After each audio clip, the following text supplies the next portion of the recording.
లోక్సభ ఎన్నికల 6వ దశ పోలింగ్ కొనసాగుతోంది. మధ్యాహ్నం 3 గంటల వరకు 49.2% పోలింగ్ నమోదైంది. పశ్చిమ బెంగాల్లో అత్యధికంగా 70.19% ఓటింగ్ రికార్డైంది. దేశ రాజధాని ఢిల్లీలో సార్వత్రిక పోలింగ్పై ఎండ ఎఫెక్ట్ పడింది. మధ్యాహ్నం 3 గంటల వరకు 44.58% పోలింగే నమోదైంది. జార్ఖండ్లో 54.34%, ఒడిశాలో 48.44%, హర్యానాలో 46.26%, బీహార్లో 45.21%, జమ్మూ కాశ్మీర్లో 44.41% పోలింగ్ నమోదైనట్లుగా ఈసీ వర్గాలు వెల్లడించాయి. సార్వత్రిక ఎన్నికల 6వ దశలో భాగంగా ఢిల్లీలో పలువురు రాజకీయ ప్రముఖులు తమ ఓటు హక్కు వినియోగించుకున్నారు. రాష్ట్రపతి హోదాలో తొలిసారి ఓటు వేశారు రాష్ట్రపతి ద్రౌపది ముర్ము. ఉపరాష్ట్రపతి జగదీప్ ధన్కడ్ సైతం ఆయన భార్యతో వచ్చి ఓటు హక్కు వినియోగించుకున్నారు. కేంద్ర విదేశాంగ శాఖ మంత్రి S Jaishankar, Rajya Sabha deputy chairman Harivansh Narayan Singh, AAP నేత ఢిల్లీ మంత్రి ఆతిషి, టీమ్ ఇండియా మాజీ స్టార్ క్రికెటర్ గౌతమ్ గంభీర్ ఢిల్లీలో ఓటేశారు.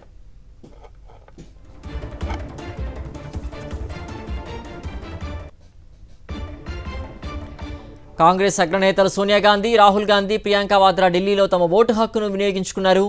తల్లి సోనియా కలిసి వచ్చి ఓటేసిన రాహుల్ ఆ తర్వాత ఆమెతో సెల్ఫీ తీసుకుని సోషల్ మీడియాలో పోస్ట్ చేశారు. అలాగే ప్రియాంక వాద్రా ఇద్దరు పిల్లలు సైతం ఢిల్లీలోనే ఓటు హక్కు వినియోగించుకున్నారు. కూటమి ధర్మంలో భాగంగా ఈసారి చీపురు గుర్తుకు ఓటేశారు రాహుల్ గాంధీ, సోనియా గాంధీ. వారు ఓటు హక్కు వినియోగించుకున్న న్యూఢిల్లీ నియోజకవర్గంలో ఇండియా కూటమి తరఫున ఆప్ అభ్యర్థి సోమనాథ్ భారతి పోటీలో ఉన్నారు. దీంతో ఆయనకే ఓటేశారు కాంగ్రెస్ అగ్రనేతలు. ఇక ఢిల్లీ సీఎం కేజ్రీవాల్ కుటుంబ సమేతంగా పోలింగ్ కేంద్రానికి వచ్చి ఓటు హక్కును వినియోగించుకున్నారు. ఆయన కాంగ్రెస్ అభ్యర్థికి ఓటు వేశారు. కేజ్రీవాల్ ఓటు ఉన్న చాందినీ చౌక్ నియోజకవర్గంలో కాంగ్రెస్ అభ్యర్థి జయప్రకాష్ అగర్వాల్ బరిలో ఉన్నారు. సార్వత్రిక ఎన్నికల 6వ విడతలో భాగంగా ఓటు హక్కు వినియోగించుకున్న కేంద్ర విదేశాంగ మంత్రి జయశంకర్కు అరుదైన గౌరవం దక్కింది. ఉదయం 7 గంటలకు పోలింగ్ ప్రక్రియ ప్రారంభమైన వెంటనే ఆయన ఓటేశారు. ఆ పోలింగ్ కేంద్రంలో ఓటేసిన తొలి వ్యక్తి ఆయన కావడంతో ఎన్నికల సంఘం నుంచి ప్రశంసా పత్రాన్ని అందుకున్నారు జయశంకర్. దీనికి సంబంధించిన ఫోటోలను ఎక్స్ వేదికగా షేర్ చేస్తూ సంతోషం వ్యక్తం చేశారు కేంద్ర విదేశాంగ మంత్రి. భారత క్రికెట్ జట్టు మాజీ కెప్టెన్ మహేంద్ర సింగ్ ధోని తన ఓటు హక్కును వినియోగించుకున్నారు. రాంచీలోని ఓ పోలింగ్ కేంద్రంలో ఓటేశాడు ధోని. ఫ్యాన్స్ చుట్టుముట్టడంతో వేగంగా ఓటేసి పోలింగ్ కేంద్రం నుంచి వెళ్ళిపోయాడు. అటు టీమిండియా మాజీ cricketer BJP MP Gautam Gambhir ఢిల్లీలో ఓటేశారు. 6వ దశలో 58 లోక్సభ నియోజకవర్గాలతో పాటుగా ఒడిశాలోని 46 అసెంబ్లీ స్థానాలకు పోలింగ్ కొనసాగుతోంది. భువనేశ్వర్లో ఓటు హక్కు వినియోగించుకున్నారు Odisha CM Naveen Patnaik. BJD bumper మెజారిటీతో విజయం సాధిస్తుందని ధీమా వ్యక్తం చేశారు. 6వ దశలో 58 లోక్సభ నియోజకవర్గాలతో పాటుగా ఒడిశాలోని 46 అసెంబ్లీ స్థానాలకు పోలింగ్ కొనసాగుతోంది. భువనేశ్వర్లో ఓటు హక్కు వినియోగించుకున్నారు Odisha CM Naveen Patnaik. BJD bumper మెజారిటీతో విజయం సాధిస్తుందని ధీమా వ్యక్తం చేశారు.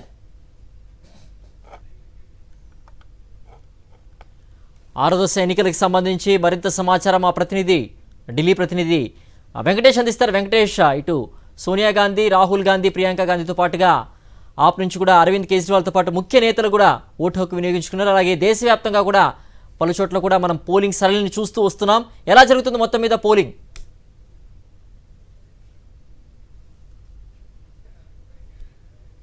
కాసేపట్లో మా ఢిల్లీ ప్రతినిధి నుంచి పూర్తి సమాచారం అందిస్తాం. ఇక మిగతా వివరాలు చూసినట్లయితే పశ్చిమ బెంగాల్లో పోలింగ్ వేళ మరోసారి హింస చెలరేగింది.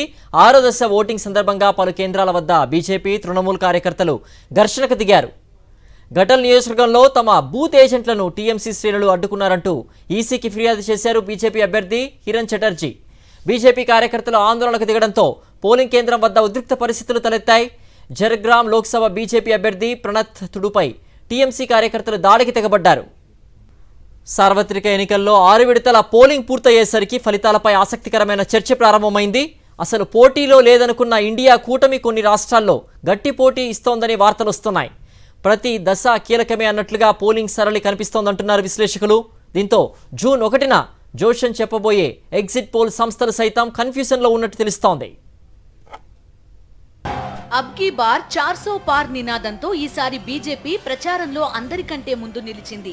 మోదీ చరిష్మాతో మరోసారి అధికారం చేజిక్కించుకోవాలనే పక్కా ప్రణాళికతో కమలదళం ఎన్నికల ప్రచారం కొనసాగించింది. ఓవైపు మోదీ, మరోవైపు అమిత్ షా దేశాన్ని చుట్టేశారు. 400 సీట్లు గెలుస్తామని ధీమా వ్యక్తం చేశారు. అయితే మొదటి 2 విడతల పోలింగ్ ముగిసిన తర్వాత ఇండియా కూటమి సైతం కాస్త పోటీ పడినట్టు కనిపించింది. బీహార్, మహారాష్ట్ర, కర్ణాటక రాష్ట్రాల్లో కూటమి బలం పుంజుకుందనే వార్తలు వచ్చాయి. దీంతో ఎన్నికలు ఏకపక్షం కాదనే వాదనలు వినిపించాయి. యూపీలో సైతం తాము చాలా సీట్లు గెలుస్తామని విపక్ష కూటమి ప్రకటించడంతో ఫలితాలపై ఆసక్తికరమైన చర్చ ప్రారంభమైంది. ఎలక్షన్ చివరి అంకానికి చేరుకున్న నేపథ్యంలో ఎన్నికలు నువ్వానేనా అన్నట్టు జరిగాయనే అభిప్రాయమూ వ్యక్తమవుతోంది. దీంతో అసలు దేశంలో ఏం జరగబోతోందనే కొత్త చర్చ ప్రారంభమైంది. చాలా మంది ఎలక్షన్ పండితులు బీజేపీ సీట్లు తగ్గుతాయనే అభిప్రాయం చెప్తున్నా ఇండియా కూటమి అధికారంలోకి వస్తుందా అనే విషయంపై మాత్రం ఏ ఒక్కరూ కాన్ఫిడెంట్ గా లేరు. 400 సీట్ల టార్గెట్ తో రంగంలోకి దిగిన బీజేపీ నిజంగా తన లక్ష్యాన్ని సాధిస్తుందా అనే చర్చతో ఈసారి సార్వత్రిక ఎన్నికలు ప్రారంభమయ్యాయి. 2019లో సింగిల్ గా 303 సీట్లు సాధించిన బీజేపీ చరిత్రను తిరగరాసింది. ఇందిరాగాంధీ మరణానంతరం వచ్చిన సానుభూతితో 1984లో కాంగ్రెస్ పార్టీ 300 మార్కును దాటింది. ఆ తర్వాత మళ్లీ ఏ పార్టీ కూడా సింగిల్ గా 300 సీట్లు దాటలేదు. కూటమిగా ఎన్డీఏ 2019లో ఏకంగా 353 స్థానాలు సాధించింది. ఇది నిజంగా భారీ రికార్డ్. ఈ రికార్డును తానే తిరగరాస్తానంటూ 400 సీట్లు టార్గెట్ సెట్ చేశారు ప్రధాని మోదీ. దీంతో కాంగ్రెస్ కూటమి ప్రచారం కంటే ముందే కుదేలైపోయింది. బీజేపీ ట్రాప్ లో పడిపోయిన ఇండీ కూటమి నాయకులు బీజేపీ 400 సీట్లు సాధించలేదంటూ ప్రకటనలు చేసేశారు. కానీ బీజేపీ మళ్లీ అధికారంలోకి రావడానికి 272 సీట్లు చాలన్న చిన్న లాజిక్ కాంగ్రెస్ కూటమి మర్చిపోయింది. తప్పును ఆలస్యంగా తెలుసుకున్న విపక్ష నేతలు తర్వాతి కాలంలో అసలు బీజేపీ అధికారంలోకి రాలేదంటూ ప్రకటనలు చేయడం ప్రారంభించారు. అయితే అప్పటికే కీలకమైన 2 విడతల పోలింగ్ పూర్తయిపోయింది. ఈ 2వ విడతలో జాతీయ స్థాయిలో మోదీ ఉండాలా వద్దా అనే విషయంపై రెఫరెండంగా ఎన్నికలు జరిగినట్టు పరిశీలకులు అంచనా వేస్తున్నారు. అందుకే మొదటి 2 విడతల్లో పోలింగ్ జరిగిన 190 స్థానాల్లో బీజేపీ హవా కొనసాగినట్టు పోల్ పండిట్లు అంచనా వేస్తున్నారు. మోదీ హ్యాట్రిక్ నినాదంతో ఎన్నికలు ప్రారంభం కావడానికి ముందే బీజేపీ గెలిచేసిందనే వాదనలు ప్రారంభమయ్యాయి. అయితే 3-4 విడతల పోలింగ్ జరిగేసరికి లోక్సభ ఎన్నికల్లో లోకల్ ఫ్యాక్టర్స్ ఎక్కువగా ప్రభావం చూపించినట్టు తెలుస్తోంది. ముఖ్యంగా 40 స్థానాలున్న బీహార్లో తేజస్వి యాదవ్ తన ప్రచారంలో ఎక్కువగా నిరుద్యోగం అంశాన్ని హైలైట్ చేశారు. 2019లో బీహార్లో ఎన్డీఏ కూటమి 39 స్థానాలు గెలుచుకుని క్లీన్ స్వీప్ చేసింది. ఈసారి ఇక్కడ కాంగ్రెస్ కూటమి కొన్ని స్థానాలు గెలుస్తుందనే వార్తలొస్తున్నాయి. యూపీలో అఖిలేష్ మీటింగ్స్ కి సైతం భారీగా జనం హాజరవడం ఎన్నికల సరళిపై కొత్త చర్చకు తెరలేపింది. 80 లోక్సభ స్థానాలున్న యూపీలో బీఎస్పీ ఈసారి తన ప్రాభవాన్ని కోల్పోతుందని, దీనివల్ల లాభపడేది ఎవరనే దానిపై యూపీ రిజల్ట్స్ ఆధారపడి ఉంటాయనేది విశ్లేషకుల అంచనా. ఇక యూపీ తర్వాత అతిపెద్ద రాష్ట్రం మహారాష్ట్రలో మరాఠా అస్మిత పేరుతో ఉద్ధవ్ ఠాక్రే తీసుకొచ్చిన ఆత్మగౌరవం నినాదం పైన పెద్ద ఎత్తున చర్చ జరుగుతోంది. అటు కర్ణాటకలోనూ ప్రజ్వల్ రేవణ్ణ అంశం బీజేపీ కూటమికి వ్యతిరేకంగా పనిచేసినట్టు తెలుస్తోంది. దీంతో 3-4 విడతల పోలింగ్ పూర్తయ్యేసరికి ఇండియా కూటమి పోటీలోకి వచ్చిందనే అభిప్రాయాలు వ్యక్తమవుతున్నాయి. బీజేపీ 400 సీట్ల నినాదం కేవలం ప్రతిపక్షాలను ట్రాప్ చేయడానికి అనేది స్పష్టమైపోయింది.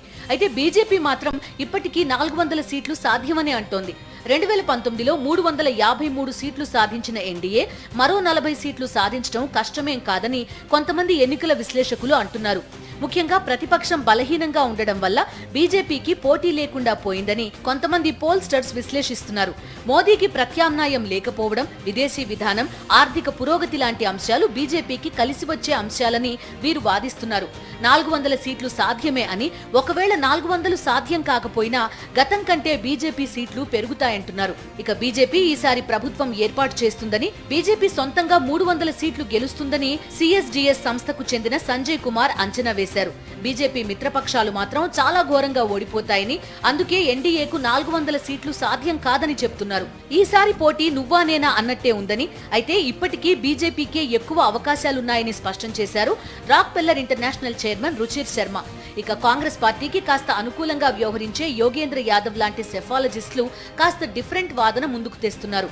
ముఖ్యంగా యూపీ, బీహార్, కర్ణాటక, మహారాష్ట్రలో బీజేపీ, దాని మిత్రపక్షాలు గతంతో పోలిస్తే 60 నుంచి 70 స్థానాలు కోల్పోతారని యాదవ్ అంటున్నారు. బీజేపీ సొంతంగా 250 సీట్లకు పరిమితమవుతుందని బాంబు పేలుస్తున్నారు యోగేంద్ర యాదవ్. అదే నిజమైతే బీజేపీ కూటమి మద్దతు లేకుండా ప్రభుత్వం నడపలేదని స్పష్టమవుతోంది. ఎన్నికల చివరి అంకానికి చేరుకున్న నేపథ్యంలో ఇప్పుడు ఎగ్జిట్ పోల్స్ పై చాలా సర్వే సంస్థలు గుంభనంగా ఉన్నాయి. డేటాను విశ్లేషించడంలో తలమునకలైన కీలక సంస్థలన్నీ ఈసారి ఎన్నికల సరళిపై ఎగ్జిట్ పోల్స్ ఇవ్వడం అంత ఆషామాషీ కాదనే అభిప్రాయానికి వచ్చాయి. 2019లో కేక్ వాక్లా అనిపించిన ఎగ్జిట్ పోల్స్ ఈసారి మాత్రం కత్తి మీద సామె అంటున్నారు పొలిటికల్ పండిట్స్. సార్వత్రిక ఎన్నికల తుది దశ పోలింగ్ రోజు అంటే జూన్ 1 సాయంత్రం ఎగ్జిట్ పోల్స్ వెలువడనున్నాయి. ఇక దేశ రాజకీయాల్లో అత్యున్నత స్థాయికి చేరిన పలువురు నేతలు ఢిల్లీ తమకు రన్వే అని నిరూపించారు. ఇక్కడి నుంచి గెలిచిన పలువురు నేతలు రాజకీయాల్లో తారాస్థాయికి చేరుకున్నారు. ఢిల్లీలో విజయం సాధించాక తొలిసారిగా లోక్సభకు 3 నేతలు చేరారు.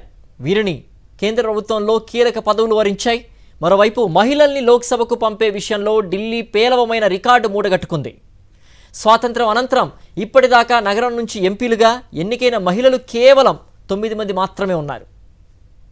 ఢిల్లీ లోక్సభ ఎన్నికల్లో విజయం సాధించి దేశ రాజకీయాల్లో పేరు ప్రఖ్యాతులు సంపాదించిన వారిలో సుచేతా కృపలానీ పేరు మొదటిగా వినిపిస్తుంది. ఆమె 1952లో న్యూఢిల్లీ నియోజకవర్గం నుంచి లోక్సభ ఎన్నికల్లో గెలుపొందారు. తర్వాత ఆమె 1960లో ఉత్తరప్రదేశ్లో ఎమ్మెల్యేగా ఎన్నికై నాటి రాష్ట్ర ప్రభుత్వంలో మంత్రి పదవి చేపట్టారు. 3 ఏళ్ల తరువాత 1963లో సుచేతా కృపలానీ ఉత్తరప్రదేశ్ ముఖ్యమంత్రి అయ్యారు. దేశంలో ఇంతటి అత్యున్నత పదవిని చేపట్టిన మొదటి మహిళగా సుచేతా కృపలానీ నిలిచారు.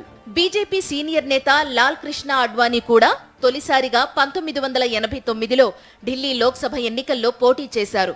ఆ తరువాత ఆయన దేశ రాజకీయాల్లోకి ప్రవేశించారు. ఆయన లోక్సభలో ప్రతిపక్ష నాయకుడయ్యారు. ఆ తరువాత దేశానికి ఉప ప్రధానిగా కూడా నియమితులయ్యారు. 1991లో న్యూఢిల్లీ లోక్సభ ఎన్నికల్లో ఆయన గెలుపొందారు. నాడు కాంగ్రెస్ అభ్యర్థి సినీ నటుడు రాజేష్ ఖన్నాను ఓడించారు. ఆ క్రమంలోనే 1977లో లాల్ కృష్ణ అడ్వాణీ కేంద్ర మంత్రి కూడా అయ్యారు. బీజేపీ దిగ్గజ నేత, ఢిల్లీ తొలి మహిళా సీఎం సుష్మా స్వరాజ్ కూడా ఢిల్లీ ఎన్నికల్లో పోటీ చేయడం ద్వారా లోక్సభకు చేరుకున్నారు. 1996లో రాజ్యసభ పదవీ కాలం ముగిసిన తరువాత ఆమె దక్షిణ ఢిల్లీ నుంచి ఎన్నికల్లో పోటీ చేసి విజయం సాధించారు. ఈ ఎన్నికల తరువాత ఆమె 13 రోజుల అటల్ బిహారీ వాజ్పేయి ప్రభుత్వంలో మంత్రి అయ్యారు.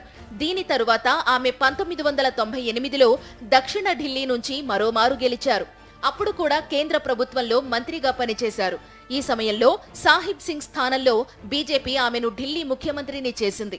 2009-2014 మధ్య కాలంలో ఆమె లోక్సభలో ప్రతిపక్ష నాయకురాలిగా కూడా వ్యవహరించారు. మోదీ ప్రభుత్వంలో సుష్మా స్వరాజ్ విదేశాంగ మంత్రిగా పనిచేశారు. మహిళలను లోక్సభకు పంపే విషయంలో ఢిల్లీ పేలవమైన రికార్డు మూటగట్టుకుంది. స్వాతంత్ర్యానంతరం ఇప్పటిదాకా నగరం నుంచి ఎంపీలుగా ఎన్నికైన మహిళలు కేవలం 9 మంది మాత్రమే ఉన్నారు. రాజధాని నుంచి లోక్సభ ఎన్నికల్లో గెలిచిన తొలి మహిళగా ప్రముఖ స్వాతంత్ర్య సమర యోధురాలు సుచేతా కృపలానీ నిలిచారు. ఆమె 1952లో తొలి లోక్సభకు ఎన్నికయ్యారు. 1957లో కూడా గెలిచారు. 1963లో ఆమె యూపీ సీఎం అయ్యారు.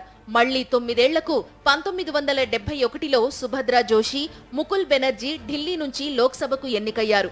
సుభద్ర లోక్సభ ఎంపీ అయిన తొలి పంజాబీ మహిళగా గుర్తింపు పొందారు.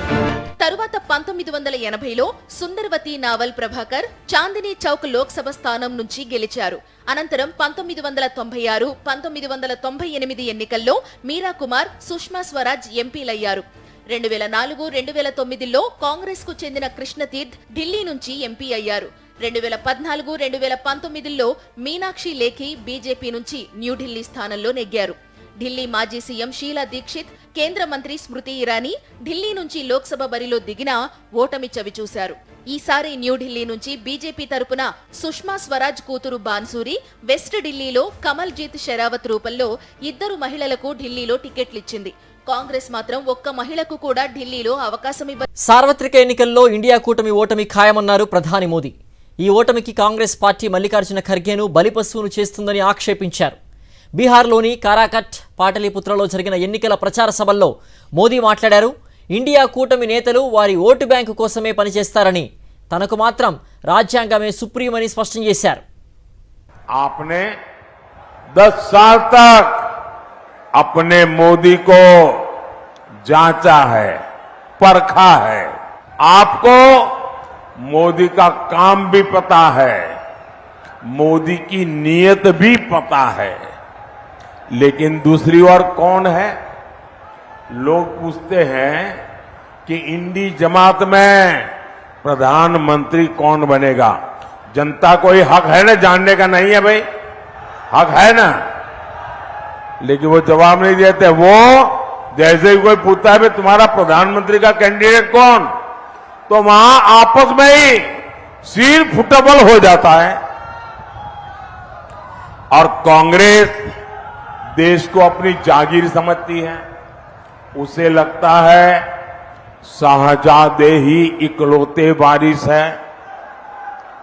लेकिन गठबंधन वाले कह रहे हैं 5 साल में 5 प्रधानमंत्री बनेंगे। जरा सोचिए, 5 साल में 5 प्रधानमंत्री, इतना बड़ा देश ऐसे चल सकता है क्या? बताइए ना, चल सकता है क्या?